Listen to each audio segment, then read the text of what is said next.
أشهد أن لا إله إلا الله وحده لا شريك له وأشهد أن محمدا عبده ورسوله أما بعد فأعوذ بالله من الشيطان الرجيم بسم الله الرحمن الرحيم الحمد لله رب العالمين الرحمن الرحيم مالك يوم الدين إياك نعبد وإياك نستعين اهدنا الصراط المستقيم صراط الذين أنعمت عليهم غير المغضوب عليهم ولا الضالين.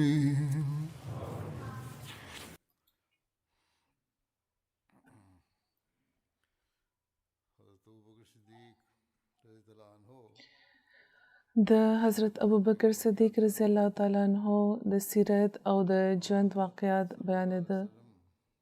د رسول کریم صلی الله علیه و آله وسلم په نظر کې د حضرت ابوبکر صدیق چې کومه مرتبه وه دې باره کې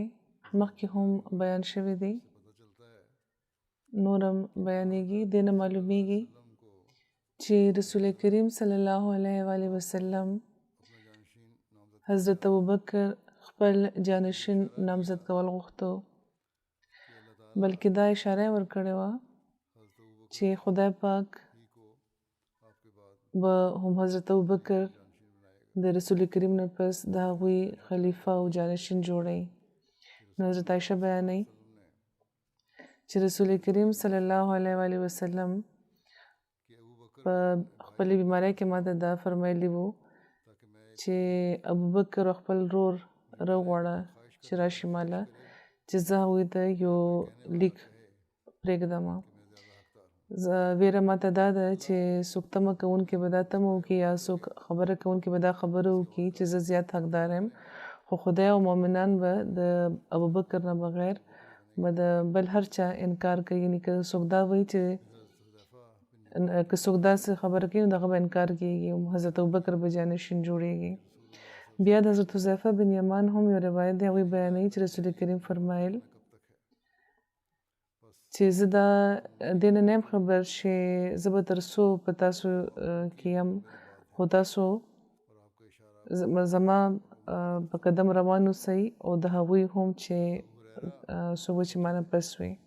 او اشاره د هغوی د ابوبکر او د عمر طرف ته وه. حضرت ابو هریره به وی چې ما رسول کریم صلی الله علیه و آله وسلم نه اورېدلي وو چې هغوی فرمایل چې یو ځل زه اوده ومه نو ما ځان ولیدو چې په یو کوی ولاړ یم چې پکې یو ډول و او ما د هغه ډول په ذریعه د کوی نه لکه څومره اوبه چې خدای غوښتې هغه ما روباسله. بیا ابن ابي قحافه هغه ډول واخیستو او هغې هم د اوبو یو ډول یا دوه ډول راکاږل روباسل ترې او د هغه په دغه راکاږلو کې څه کمزوري وه او خدای پاک به دغه په کمزوري پر د پوشي به فرمایي او د هغه به درګذر به ورسره کوي. بیا هغه ډول د څرمنې شو او ابن خطاب هغه واخیستو او ما هېچېرې په خلکو کې داسې زورور څوک نه و لیدلی چې هغه داسې اوبه راکاږي لکه څنګه چې عمر راوباسلی او بیا هغې دومره اوبه راوویستې چې خلک ښه ماړه شو او په خپلو ځایونو کې کېناسته. یعنې حضرت ابوبکر عمر دواړو باره کې هغوی دا ویلي و چې د رسول کریم نه پس به هغوی جانشینان وي. د افق په واقع کې چې کم د حضرت ابوبکر کردار دی او چې کم د هغې فضایل دي د دې تفصیل خو مخکې هم صحابه په ذکر کې بیان شوی دی دلته به صرف یوه مختصره برخه وړاندې کړم چې دینه دا ډېر ښه واضح شي چې حضرت عایشې باندې دومره لوی الزام لګولی شوی و چې لکه یو غر رامات شوی و خو د حضرت عایشې د مور پلار د رسول کریم صلی الله علیه وسلم سره عشق او د رسول کریم صلی الله علیه وسلم احترام د خپل لور سره مینې نه ډېر زیات و او هغوی په دې ټوله موده کې تر ډېر وخته پورې خپل لور په هغه حال کې پرېښه وه چې په کوم حال کې رسول کریم هغه پرېښودل مناسبه ګڼلی و ان تر دې چې یو ځل حضرت عایشه د خپل مور پلار کره تللی وه نو حضرت ابوبکر هغې هماغه وخت واپس کړ نو بخاري کې راغلی دی چې د افق د واقعې دوران حضرت عایشه د نبی کریم صلی الله علیه وسلم په اجازت یو خدمتګار سره د خپل مور پلار کور ته ورغله حضرت عایشه بیانوي چې زه کور کې چې وردننه شوم نو ما خپله مور ام رومان ولیده چې د کور په وروستنۍ برخه کې او حضرت ابوبکر د کور په بالاخانه کې وو هغوی قرآن ویلو نو زما مور ماته وویل چې زما ګرانې لورې څنګه راغلی نو ما ورته وویل چې ما هغې ته هغه ټوله خبره تېره کړه نو ما وکتل چې په دغه خبره زما مور نه وه حیرانه شوې دومره لکه څومره چې زه حیرانه وم زما دا خیال و چې هغه چې دا واقع واوري نو پریشانه به شي هغې ته هېڅ حیرانتیا نه وه حضرت عایشه وایي نه د هغې مور دا وی چې زما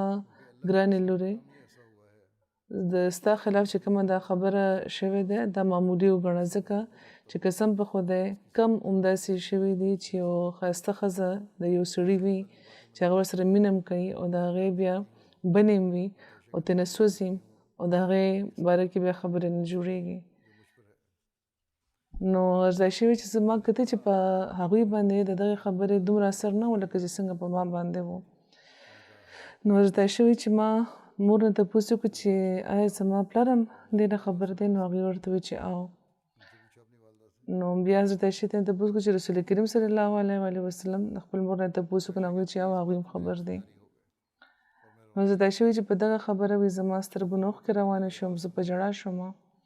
نو حضرت ابوبکر چې زما اواز واورېدو او هغوی د کور په بالخانه کې وو قرآن یې ویلو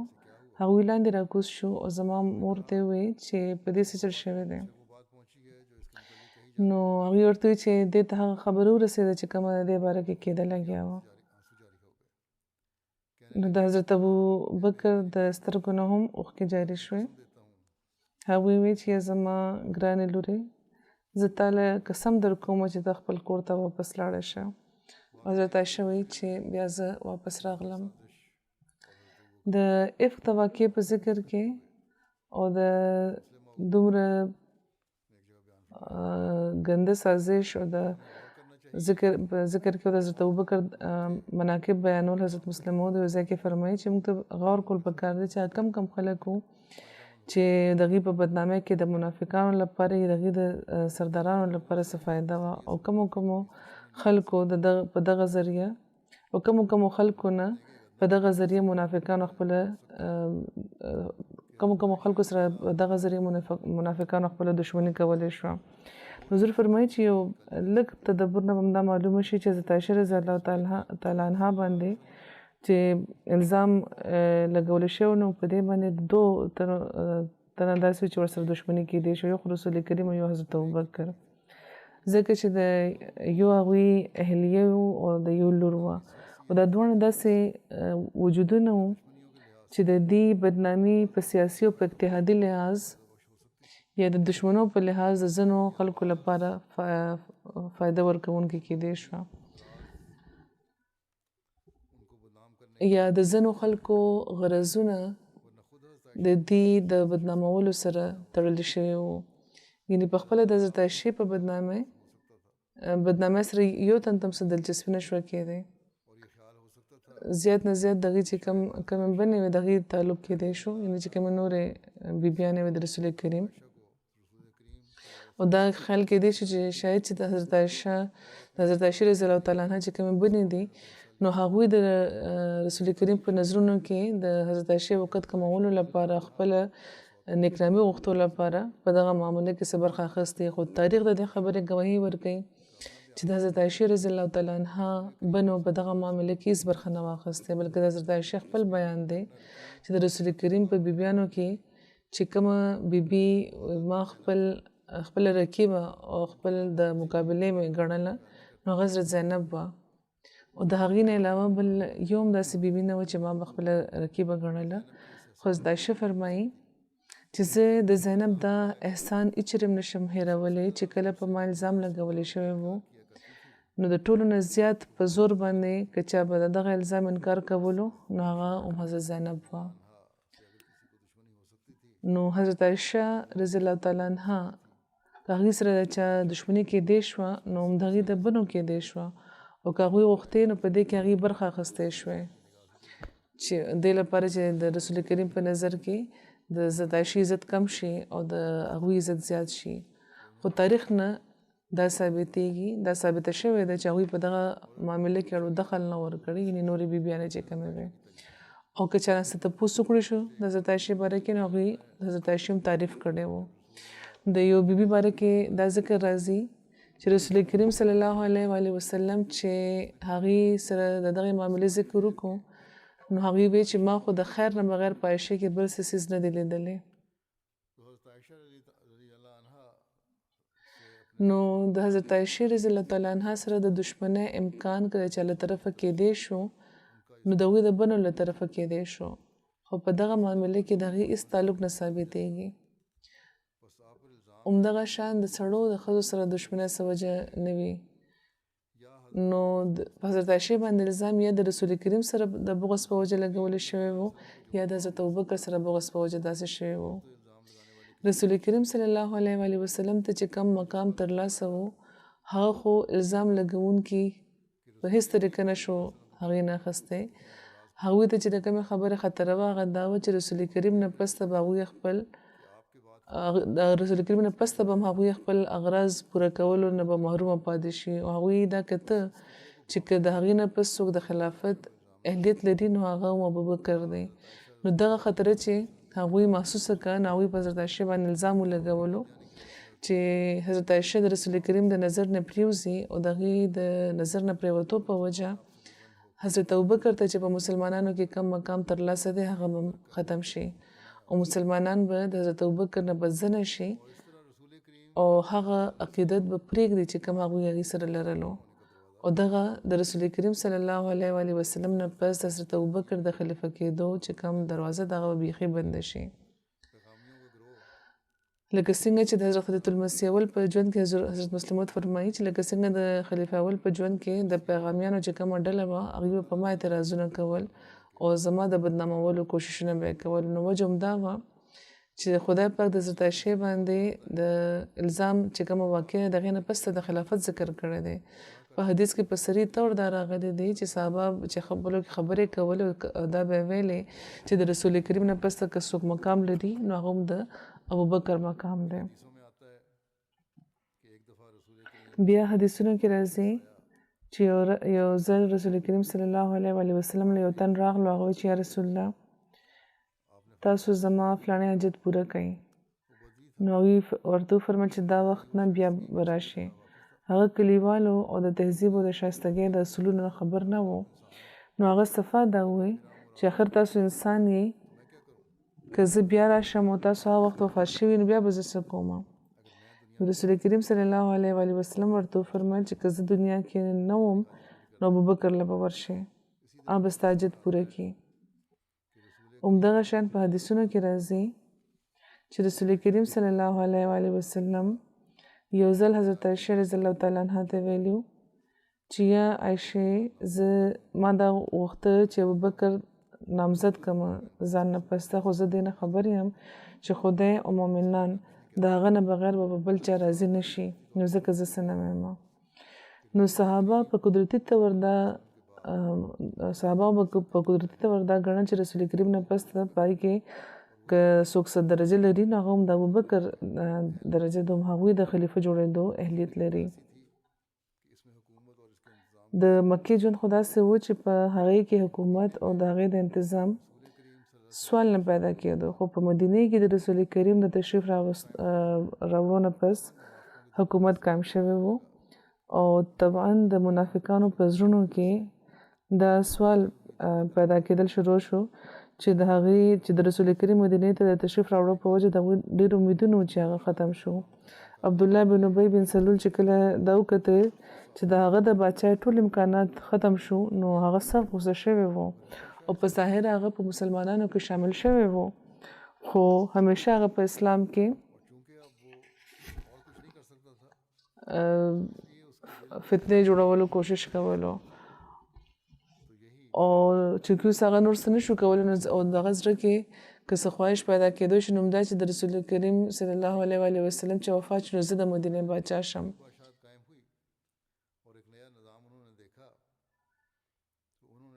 او مسلمانانو کې چې څنګه بچای قایم شو هغوی یو نوی نظام ولیدو او هغوی د رسول کریم نه مختلف سوالونه کول شروع کړه چې د اسلامي حکومت څه طریقه ده او د رسول کریم نه پس د اسلام څه حل وي او دې باره کې مسلمانانو ته څه کول پکار دی. عبدالله بن ابی بن سلول چې کله دا حل ولیدو نو هغه ته دغه ویره پیدا کېدل شروع شو چې اوس د اسلام حکومت په داسې رنګ کې قایمیږي چې په هغې کې به د ده هېڅ برخه نه وي، یعنې د عبدالله بن ابی. نو هغه دا حالاتو درول غوښته نو ځکه چې هغه کله غور وکړو نو هغه ولیده چې اسلامي حکومت که په اسلامي اصول څوک قایمولی شي نو هغه ابوبکر دی او د رسول کریم صلی الله علیه و وسلم نه پس د مسلمانانو نظر هم د هغې طرف ته اوچتېږي، یعنې د ابوبکر طرف ته، او هغې دوی د ټولو نه معززه ګڼي. نو هغه خپل خیر هم په دې کې وکتو چې دوی د بدنامه کړی شي حضرت ابوبکر، یعنې د خلکو د نظر نه دی حضرت ابوبکر وغورځولی شي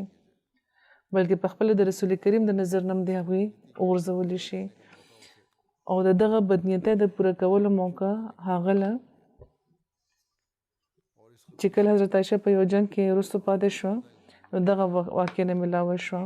او دغه خبیث په هغې باندې یو ګنده الزام ولګولو چې کوم په قرآن کې اشارتن بیان شوی دی او په حدیثونو کې د دې تفصیل راځي. د عبدالله بن ابی بن سلول په دې کې غرض دا و چې داسې به حضرت ابوبکر د خلکو په نظرونو کې بدنامه شي او د هغوی تعلقات د رسول کریم سره هم خراب شي او د دغه نظام په قایمېدو کې به یو خنډ پیدا شي چې قایمېدل هغه ته ښکاره ده چې لازمي دي او د دې په قایمېدو دغه امیدونه تباه کېده. د رسول کریم صلی الله علیه وسلم نه پس د حکومت خوبونه صرف عبدالله بن ابی نه لیده بلکې ځینې نور خلک هم په دغه مرض کې مبتلا وو، چونکې منافقان خپل مرګ همیشه د ځان نه لرې ګڼي او د نورو د مرګونو باره کې اندازې لګوي. نو ځکه عبدالله بن ابی بن سلول هم خپل مرګ لرې ګڼلو او هغه نو خبر چې په خپله به هغه د رسول کریم په ژوند کې به مړ شي ډېر په حسرت. هغه دا قیاسونه کول چې که رسول کریم وفات شو زه به د عربو باچا شم، خو چې اوس هغه ولیده چې د ابوبکر د نیکي او د هغوی تقوا او د هغوی لویي په مسلمانانو کې منل کېږي او چې کله رسول کریم چې د مونځ امامت له تشریف نه راوړي نو ابوبکر د هغې په ځای جمع ورکوي نو رسول کریم چې د فتوا تپوس کولو موقع نه میلاویږي نو مسلمانان د ابوبکر نه تپوس کوي. نو عبدالله بن ابی بن سلول چې دا وکړه او هغه د آینده د باچایۍ امیدونه لګولي وو نو هغه سخت فکر کې مبتلا شو. هغه دا وکړه چې دا غوښته چې د ازاله دې وکړي نو دغه خبره ازاله کولو او د حضرت ابوبکر رضی الله تعالی عنہ شهرت او د هغوی عظمت د مسلمانانو په نظر کې ختمولو لپاره هغه حضرت عائشہ باندې الزام ولګولو چې حضرت عائشہ باندې د الزام لګېدو په وجه رسول کریم د حضرت عائشہ د حضرت رسول کریم نفرت پیدا شي د حضرت عائشہ نه او حضرت عائشہ نه د رسول کریم د نفرت د نتیجه روزي چې حضرت ابوبکر د رسول کریم او د مسلمانانو په نظرونو کې چې کم اعزاز لري هغه به کم شي او د هغې د خلیفه جوړېدو امکان به پاتې نشي نو د دغه خبرې ذکر په قرآن کې خدای پاک فرمایلی فرمایي چې ان الذین جاءوا بالافک عصبة منکم چې هغه خلک چې چا په حضرت عائشہ باندې الزام لګولی وو هغه هم په تاسو کې دي چې مسلمانان بلل کېږي او ستاسو یوه ډله ده خو خدای پاک فرمایي چې لا تحسبوه شرا لکم بل هو خیر لکم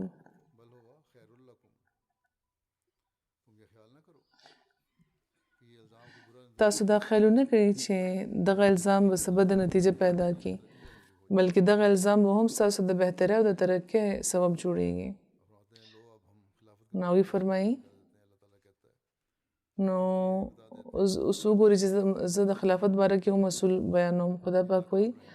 او تاسو ته دا وایو چې منافقان که څومره هم زور ولګوي دوی به ناکام وي او موږ به خلافت قایمو ځکه چې خلافت د نبوت یو جز ده او د خدای پاک د نور د محفوظ ساتلو یوه ذریعه ده حضرت مسلم فرمایي چې استاد وګورئ چې سوره نور د سر نه واخله تر اخره پورې څنګه یو مضمون بیان شوی دی مخکې د هغه الزام ذکر دی چې کوم په حضرت عائشہ رضی الله تعالی عنها باندې لګولی شوی و او چونکې حضرت عائشہ باندې الزام لګولو غرض اصل دا و چې حضرت ابوبکر رضی الله تعالی عنه د ذلیل کړی شي او رسول کریم صلی الله علیه وسلم سره چې کوم داغي تعلقات دي هغه خراب شي او د دې په نتیجه کې د مسلمانانو په نظر کې د هم دغه عزت کم شي او د رسول کریم د وفات نه پس د هغوی بیا به خلیفه نشي جوړېدی ځکه چې عبد الله بن ابي بن سلول په دې پوه شوی و چې رسول کریم نه پس د مسلمانانو نظر که د چا طرف ته پورته کېږي نو هغه ابوبکر دی او که د ابوبکر په ذریعه خلافت قایم شو نو د عبد الله بن ابي بن سلول د باچای خوبونه به پوره نشي نو ځکه خدای پاک د دغه الزام د ذکر نه پسته فوراً پسته د خلافت ذکر کړی دی او دا یې فرمایلی دي چې خلافت باچایي نه ده دا خدای پاک د نور د قایم ساتلو یوه ذریعه ده نو ځکه د دې قیام خدای پاک په خپل لاس کې ایښی دی د دې ضایع کېدل خو د نور نبوت او د نور الوهیت ضایع کېدل دی نو هغه به دغه نور ضرور قایموي او د نبوت نه پسته به باچایي هرګز قایمېدو ته نه پرېږدي او څوک چې غواړي خلیفه به جوړ کړي هغه بلکې هغه لوث کوي چې مسلمانانو کې یو نه بلکې ګڼ شمېر خلک به په خلافت باندې قایموي هغه او د نور زمانه به اوږده کړي دا مضمون داسې دی چې لکه څنګه چې حضرت المسیح اول به فرمایل چې د خلافت د کیسري د دکان سوډا واټر نه دی چې چا زړه کېږي اودس کړي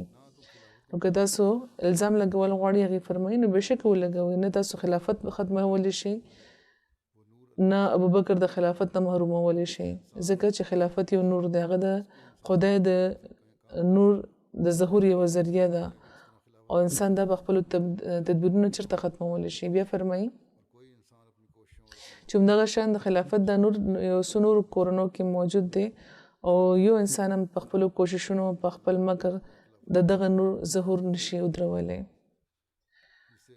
بهرحال حضور فرمایي چې د خلافت باره کې هغوی یوه خطبه ورکړې وه نو هغې کې دا دي او دې کې د رسول کریم په نظر کې چې کوم مقام و او بیا د خدای پاک چې کوم فعلي شهادت و نو دې نه دا ثابته شوه چې د نبوت نه فوراً پس د خلافت سلسله د رسول کریم د پیشګیو مطابق به جاري پاتې کېده او هغه جاري پاتې شوه او دې نه پس که باچایي راغله نو هغه بیا د وروستو خبرې دي او بیا د خدای پاک د لوز مطابق حضرت مسیح موعود علیه السلام په ذریعه هغه نظام بیا قایم شو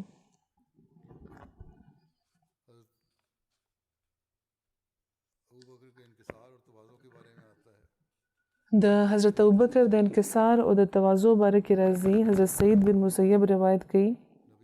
چې یو ځل نبی کریم صلی الله علیه و وسلم خپل یو څو اصحابو سره په یو مجلس کې ناست وو چې یو تن حضرت ابوبکر سره په جنگ شو او هغوی ته تکلیف ورسولو نو په دې حضرت ابوبکر خاموش وو بیا هغه دویم ځل تکلیف ورسولو په دې حضرت ابوبکر بیا خاموش وو بیا دریم ځل ورله تکلیف ورکړو حضرت ابوبکر ترې بدل واخیستو او چې کله حضرت ابوبکر بدل واخیستو نو نبی کریم صلی الله علیه و وسلم ودرېده هغوی عرض وکړو چې یا رسول الله یعنې حضرت ابوبکر عرض وکړو چې یا رسول الله آیا تاسو مانه خفه شوئ نو په دې رسول کریم صلی الله علیه و وسلم وفرمایل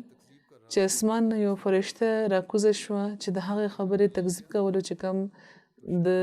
ستا باره کې کوله او چې کله تا بدل واخیستو نو شیطان راغلو او زه په هغه مجلس کې نه کښېنم چېرته چې شیطان راغلی وي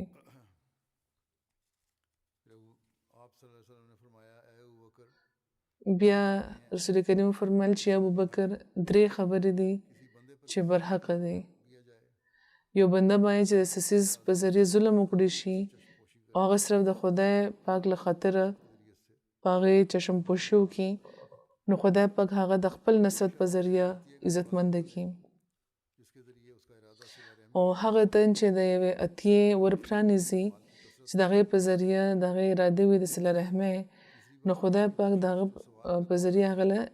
د مال کثرت عطا کړي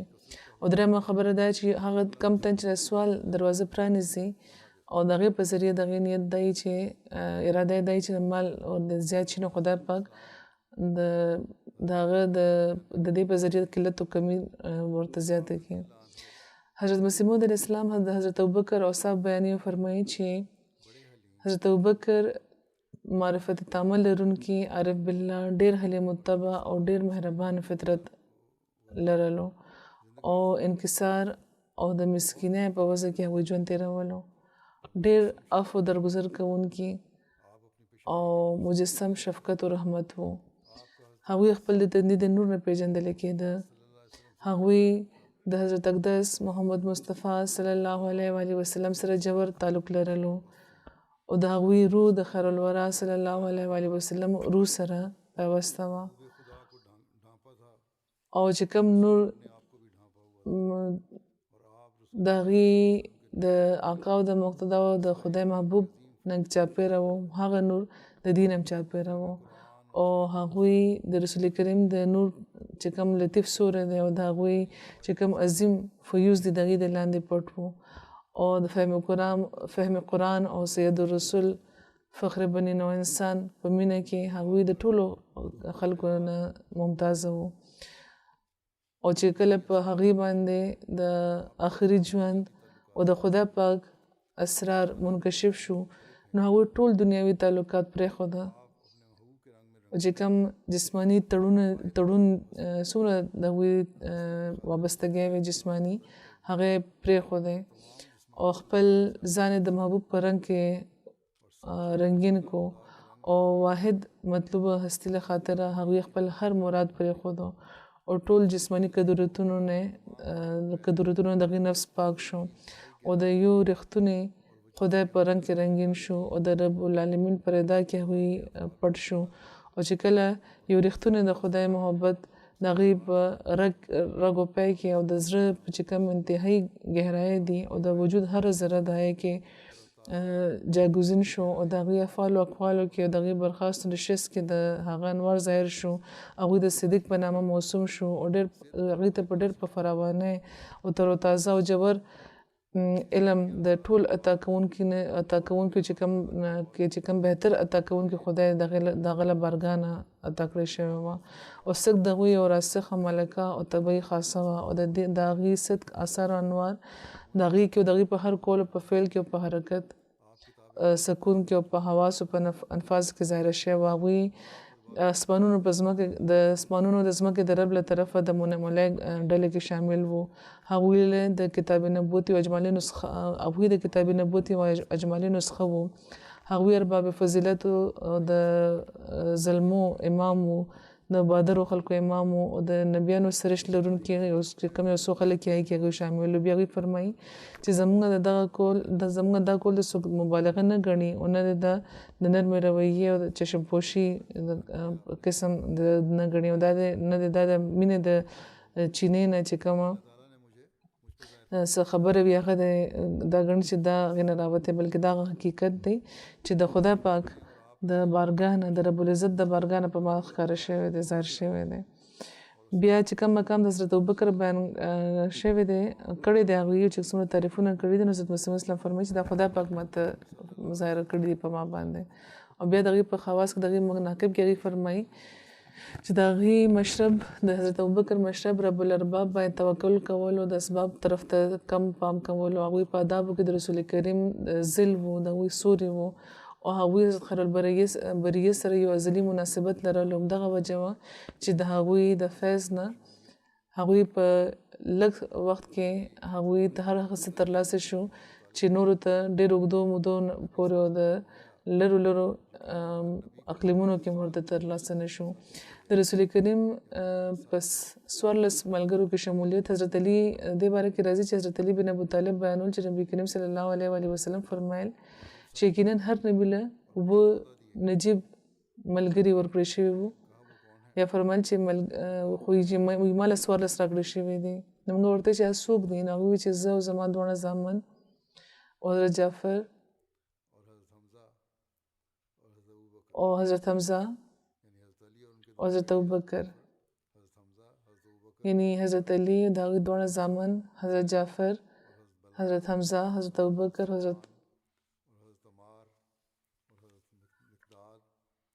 اور حضرت عمر حضرت مصعب بن عمر حضرت بلال حضرت سلمان حضرت عمار حضرت مقداد حضرت حذیفہ حضرت عبداللہ بن مسعود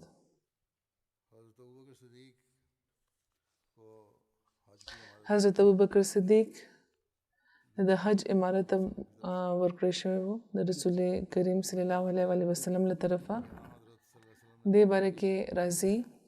چې رسول کریم صلی الله علیه وسلم په 9 هجری کال کې حضرت ابوبکر د امیر الحج په تور مکې ته روان کړي وو او چې کله رسول کریم د تبوک نه واپس راغله نو هغوی د حج اراده فرمایلې وه او بیا هغې ته ذکر وکړی شو چې مشرکان نورو خلکو سره یو ځای حج کوي او شرکیه الفاظ هغوی وایي او بربند هغوی طواف کوي د کعبې رسول کریم صلی الله علیه وسلم هغه کال بیا د حج اراده پرېښوده او حضرت ابوبکر صدیق هغوی امیر حج جوړ کړ او روان یې کړل ته حضرت ابوبکر صدیق د 300 صحابه سره مدینې نه روان شو او رسول کریم صلی الله علیه وسلم هغه سره شل د قربانۍ څاروي لېږلي وو چې دغې په غاړه کې رسول کریم په خپل لاس د قربانۍ د علامت په تور نشانونه لګولي وو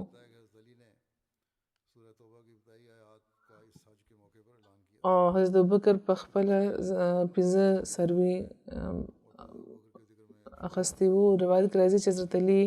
د سوره توبه د ابتدایي آیتونو په دغه موقع اعلان کړی وو نو د دې تفصیل خو د حضرت علی په ذکر کې بیا د حضرت ابوبکر په ذکر کې په سر کې یو ځل په خطبه کې شوی دی بهرحال دلته په اختصار به بیان کړم چې کله سوره برات یعنې سوره توبه په رسول کریم نازل شوه نو هغوی حضرت ابوبکر د امیر حج په تور لېږلي وو رسول کریم په خدمت کې عرض وکړی شو چې یا رسول الله که تاسو دا صورت حضرت ابوبکر ته ولېږئ چې دې د هغې دا هلته ووایي نو رسول کریم ورته وفرمایل چې زما په اهل بیت کې یو تنم د یو تن نه بغیر بل هېڅوک هم زما له طرفه دا فرض نشي پوره کولی بیا هغوی حضرت علي راوغوښته هغوی ته یې وفرمیل چې د سوره توبه په سر کې چې کوم دا بیان شوي دي دا ورشئ اوس او د قربانۍ په ورځ چې کله خلک په منا کې راجمع شي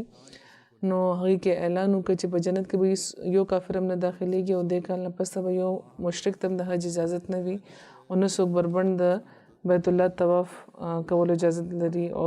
بیا چا سره چې رسول کریم سره معاهده کړې وي نو د هغې مدت به پوره کېږي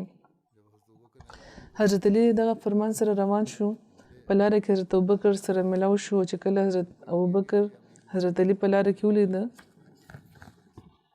نو ورته وی چې تاسو امیر مقرر کړی شوی یا تاسو به زما ماتحت یې حضرت ابوبکر تپوسو حضرت علي نه حضرت علي وی چې تاسو ماتحت به بیا دواړه روان شو خو بهرحال د آیتونه چې کوم دي دا به زه وایم نو بهرحال حضرت ابوبکر خلکو ته د حج د خلکو د حج د امورو نگراني کړې وه هغه کال بیا د عربو خلکو هماغه ځای کې ایساره ده چېرته چې زمانه جاهلیت کې به هغوی ایساره ده او چې کله د قربانۍ ورځ راغله نو حضرت علي ودرېد او رسول کریم د فرمان مطابق هغوی د دغې خبر اعلان وکړو چې لکه څنګه ورته رسول کریم فرمایلي وو او حضور فرمایي چې لکه څنګه چې ما و چې د تفصیل ما مخکې بیان کړی دی دا ذکر به انشاءالله آینده وي د حضرت ابوبکر حضور فرمایي چې دا وخت زه ځینو مرحومینو ذکر کول غواړم لومبی ذکر دی د مکرم محمد داود ظفر صاحب چې د سلسلې مربي وو دلته په انګلستان کې په رکیم پریس کې او د چودھری محمد یوسف صاحب زوی وو په 14 نومبر دی وفات شوی دی د 48 کال عمر کې ان لله و انا الیه راجعون د دې جنازه حاضره ده ان شاء الله د جمعې د منځ نه پسته به جنازه کوو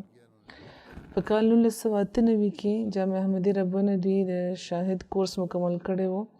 بیا د مربي سلسله په تور دی په مختلفو ځایونو کې کار کولو بیا په کال 2001 کې انګلستان ته راغله دلته رکیم پریس اسلام آباد کې د دوی تقرر شوی ډېر په شوق دی خدمت ترسره کول خلافت سره ډېر ژور د عقیدت تعلق دی لرلو اسلام آباد کې د رهایش دوران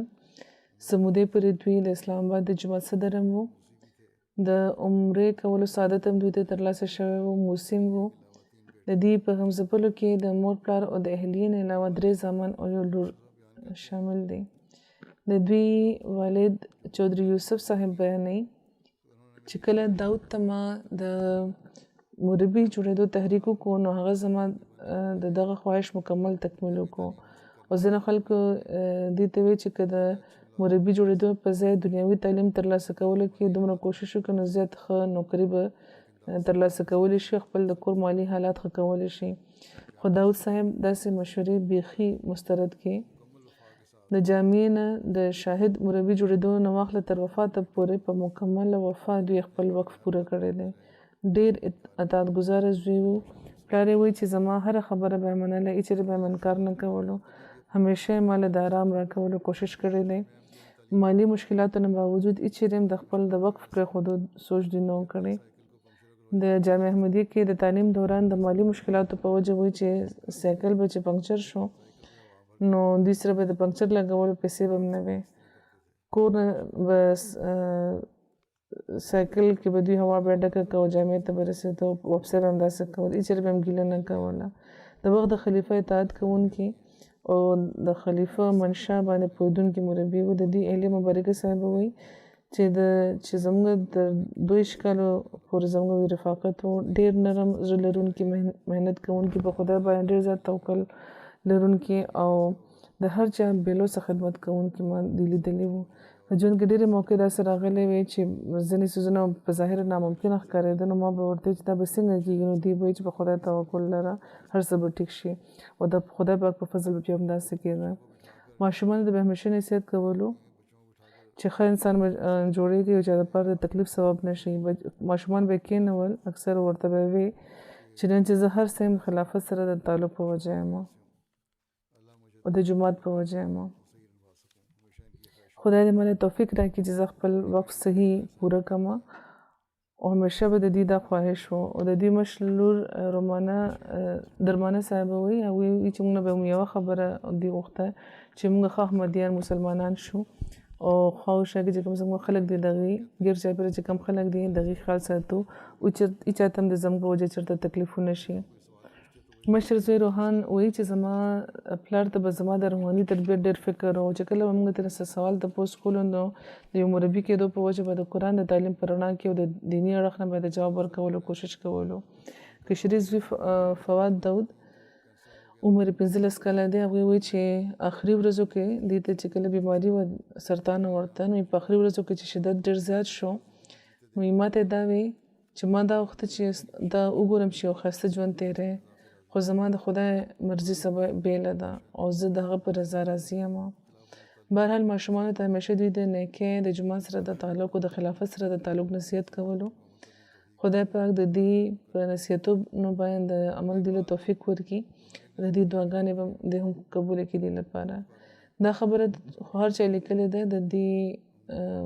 چې کوم خلک خبر دي مربیانو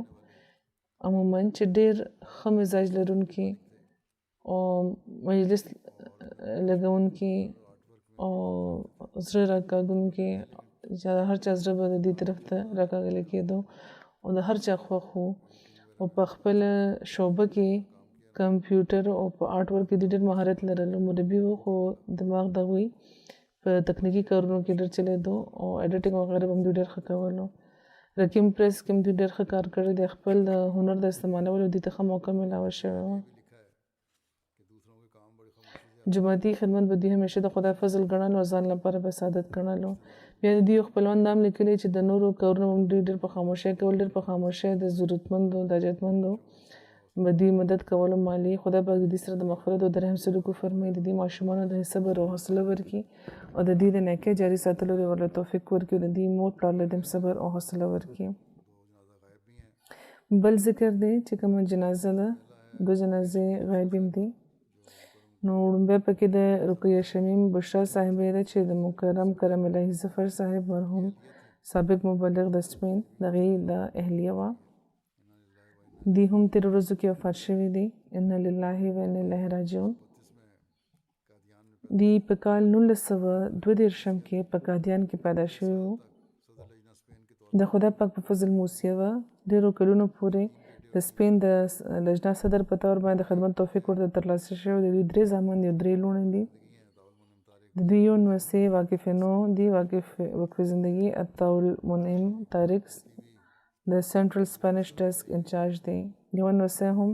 د دې د سلسلې مربي ته وده ده. زامن هم د دوی دواړه د دین کار کوونکي دي د خدای پاک په فضل. د دوی یو زوی نائب امیر هم دی مشر زوی د دوی. د رقیې صاحبې نیکه مولوي فخردین صاحب او نیا بیبي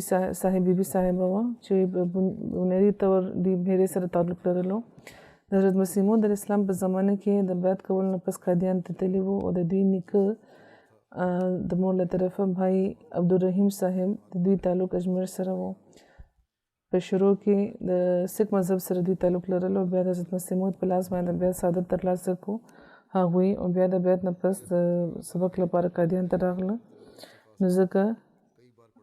د مور له طرفه او د پلار له طرفه دواړه دي د صحابه اولادو. د رقیه بیګم صاحبې باره کې د دوی لیکلي چې دعوت الامیر سره دوی ډېر شوق لرلو. ډېر ځلې لوستی وو. دا به وی چې دغه کتاب لوستو نه پس زما ذهن کې چې کوم ډېر شکونه او شبهې وې هغه دغې جوابونه میلاو شو. د 12 کالو په عمر راسي د نماز د مونځ لپاره د 12 کالو عمر راسي د مونځ لپاره د دې په زړه کې ډېر زیات شوق او خدای ته به دا دعا کوله چې هغې د ایمان په لارو په صراط مستقیم وچلوي. د پردې به ډېر خیال ساتلو. د سلسلې د نورو ښځو لپاره یو مثال و. د مریضانو د محتاجو به ډېر همدردي ورسره لرله او چې په هره ممکنه طریقه به د دې مدد لپاره به تیاره وه. په ابتدایي طور کې سپین ته چې کله راغله مولانا صاحب نو سپین کې دوی ته ډېر د مشکلات سره دوی مخ وو. اکثر پولیس به د تبلیغ په وجه مولانا صاحب گرفتار کو یا په کور به چاپې وهلې. د تبلیغي سرګرمو د ثبوت لپاره به تلاشي اخیسته پولیس والاو. خو خدای پاک په فضل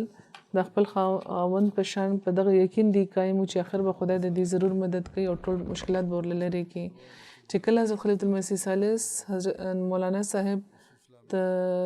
هدایت وفرمایل چې په کرتبه کې د جومات جوړولو لپاره د ځای وګوري نو په دغه لړ کې هم دوی هر طریقه باندې مدد کړی وو. د دې زوی لیکلي دي چې کله د مسجد بشارت تعمیر شروع شو نو تقریبا هره ورځ د خپل خاوند سره د بس په ذریعه به دوی کرتبه ته د پیدرآباد پورې تعمیراتي کارونو د پیشرفت کارونو د نگرانۍ لپاره به راتله. او د ټولو اخراجاتو ریکارډ به دوی سره و. باقاعده د اکاونټنټ په تور دوی کار کړی د جومات په تعمیر کې. فضل الهي قمر د دوی زوی دی. هغې وایي چې زموږ مور زموږ والدې صاحبې د حضرت مسلم موعود د نصیحت همیشه خپل مخې ته وښودو. هغوی فرمیل چې خپله ډیوټي به د نظر وړاندې ساتي او خپل خاوند له به مشورې ورکړي. او تاسو یو داسې ملک ته روان یې چېرته چې تاسو به خپل خاوند د تبلیغ په کارونو کې ناراسته کېدو ته نه پرېږدئ بلکې زیات فعال کوئ به. پس له مرګه به ډېر وخت تاسو سره یو ځای اوسېدو. نو دا خبره به بنیاد په طور باندې ځان ته ږدي او د ژوند په دغه ورځو کې د کار کولو لپاره وخت زیات نه زیات د مفید جوړولو کوشش پکار دی. بهرحال هغوی په دغه نصیحتونو باندې عمل کولو او چې کوم صورتحال به مو نو هغوی به همیشه د خدای پاک رضا د نظر وړاندې ساتلو او په صبر او حوصله به کار کولو. ابتدایي ورځې ډېرې ګرانې وې خو بیا هم هغوی ډېر په همت باندې دا برداشت کړی وې او دین په دنیا باندې همیشه مقدم لرلی و. د حضرت مسلم موعود په نصیحتونو باندې دوی عمل کولو او د یورپ په یو داسې ملک کې دوی د اسلام نمونه قایمه کړه چېرته چې په یو وخت کې د اسلام نامه اخیستل هم جرم ګڼل کېدو. په سپین کې د احمدیت د تبلیغ کار خورولو کې د هغوی ډېر نمایانه کردار دی. خدای پاک د دې سره د مغفرت او د رحم سلوک وفرمایي او درجات دې ورته اوچت کړي. د دې اولاد ته د دې نیکۍ جاري ساتلو توفیق ورکړي. دریم ذکر دی د محترمې طاهره حنیف صاحبې چې د سید زین العابدین ولی الله شاه صاحب لور وه او د مرزا حنیف احمد صاحب مرحوم چې د حضرت خلیفة المسیح ثاني زوی و د هغې د اهلیه وه. دوی هم په تېره ورځو کې وفات شوي دي. انا لله و انا الیه راجعون. د خدای پاک په فضل موسیه وه او لکه څنګه چې ما وویل چې د حضرت مسلم موعود لور وه او حضور فرمایي زما مامیم وه. په کال 1936 کې په قادیان کې دوی پیدا شوي وو. د دوی والد سید زین العابدین ولی الله شاه صاحب وو. لکه څنګه چې ما وویل هغوی د بخاري شریف هم لیکلی ده ډېرو جلدونو کې. ډېر لوی عالم وو. عربو ملکونو کې هم دوی پاتې شوي وو. د دوی د والدې نامه د طاهره بیګم صاحبې د والدې نامه سیده سیاره صاحبه وه. د هغوی تعلق د ملک سره و د عربو و. دوی د دوی نیکه حضرت ډاکټر سید عبدالستار شاه صاحب په ذریعه د دوی په خاندان کې د احمدیت نفوذ شوی و. هغوی په کال 1901 کې د حضرت مسیح موعود علیه السلام بیعت کړی و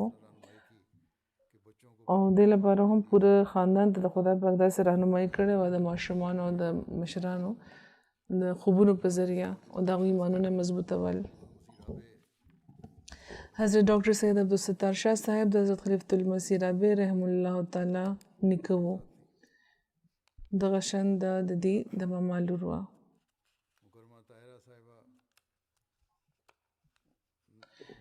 مکرمې طاهرې صاحبې ته د کال 1902 نه واخله تر کال 1990 پورې لجنه امایله ربوه کې د سیکرټري اصلاح ارشاد په طور باندې د خدمت توفیق هم ترلاسه کېدو. بیا په سیرلیون کې خپل د واقفې زندگی خاوند سره هغوی وخت تېر کړی څه کاله پورې او خدای پاک دوی ته 3 لوڼه او یو زوی ورکړی و. د دوی مشر لور وایي امت المؤمن چې موږ همیشه خپله مور لیدلې ده چې 5 وخته لمونځونه نه علاوه د تهجد لمونځ، روژې، د قرآن تلاوت دې کې به دوی باقاعدګۍ سره مصروفه وو، بلکې د اشراق وغیره لمونځونه به هم هغوی کول. هېڅ چېرې به هم د دغه روټین نه به دوی خوا کېدی نه. د هر څه به هغوی ډېر په مینه او ډېر په شوق کولو. په عبادت کې به د دوی ډېره مینه وه او ډېر به شوق و. وایي چې موږ به ډېر حیرانېدو چې دوی سره د ټولو کارونو سره دوی د باقي د دنیادارۍ کارونه څنګه پوره کوي. د سخرګنۍ د حقونو، د ګاونډیانو د حقونو، زما د پلار د خیال ساتل، زموږ د ټولو د خوراک څښاک فکر، مېلمستیا، د دې هر څه دوی ته ډېر شوق و. جومات سره مینه، څونه خلفا چې د هغوی ژوند کې راغلي وو دوی سره ډېر زیات د اخلاص تعلق و. د خلافت وفاداره و. د وصیت به دوی ته همیشه فکر و. د وخت خلیفه ته د خط لیکلو تلقین به دوی همیشه کول او دا به وي چې خط چې ولیکمه نو تسلي راته وشي. حضور فرمایي چې ما ته به هم ډېر باقاعدګۍ سره خطونه لیکل، بلکې هرې خطبې نه پس به اکثر د هغې خطونه راتله او په دې باندې به مختلف قسمه تبصرې به وې. ځینې خبرې چې کومې د هغې به خوښې شوې نو د هغې ذکر به یې په خاص طور کولو. هېڅ چېرې به څه د اعتراض خبره به دې نه کوله، بلکې که چېرې به داسې څه خبرو وشوه چې پکې به موږ شامل وو نو دوی به دا وی چې په د اعتراض په خبرو کې د پرېوتو څه حاجت نشته. همیشه ما د دغو خبرو نقصان لیدلی دی، فایده مې نه دی لیدلی. حضرت فرمایي لکه څنګه چې ما وویل خلافت سره د دوی ډېر غیر معمولي تعلق و، غریب پرور هم ډېره زیاته وه. اختر صاحب دی هغوی ماته لیکلي چې زما والد او زما والده پرېښې وه، موږ هم پرېښې وو، نو بیا دوی موږ په خپل کور کې ځای راکړی و، د ماشومانو په شان یې ساتلي وو، د خوراک څښاک، د جامې، د سبق خیال یې ساتلی و چې موږ د محسوسېدو ته دا نو پرېښې. خدای پاک د دې سره د مغفرت او د رحم سلوک وفرمایي، همیشه د زبرګانو په قدمونو کې ورله ځای ورکړي او د دې ماشومانو ته د دې د نیکۍ جاري ساتلو توفیق ورکړي.